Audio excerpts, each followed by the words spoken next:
haddaad isleedahay qabiil ayaa kuu soo gurmanaya oo wax kuu anfacaya oo wax kuu tari doona rabbi muxuu yidhi falaa ansaaba baynahum yowmaidin walaa yatasaa'aluun nasab sheegasho qabiil sheegasho isu soo gurmasho ma jirta dhexdooda mana isi su'aalayaan yaad ahayd iyo xaggeed ka timid ma jirta qiyaamo haddii la tago waa laismiisaamaya faman haqulat mawaasiinah qofkii miisaankiisa xasanaadka u cuslaado oo laga helo salaad badan soom badan aqris qur'aan badan dhegaysasho diinta alla la dhegaysto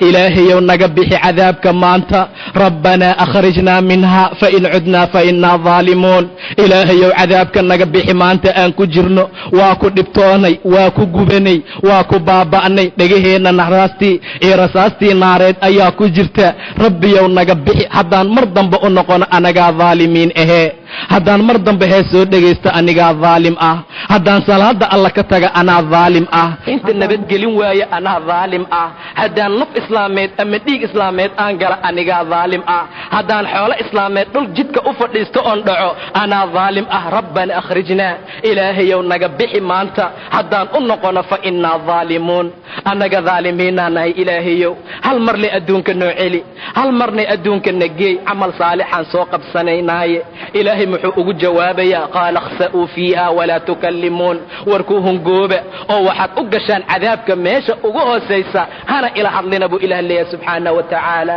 ikhsa'uu fiiha walaa tukallimuun ku dulooba waxaad ku noqotaan kuwa dandarro iyo dhibaato iyo rafaad iyo rasi ku dhex arka cadaabka dhexdiisa hana ila hadlina ayuu ilaah leeyahay subxaanahu wa tacaala ha ila hadlin hadduu rabbigaa ku yidhaahda yaa kula hadlaaya haddii rabbigaa kuu naxariisan waayaa kuu naxariisanaayo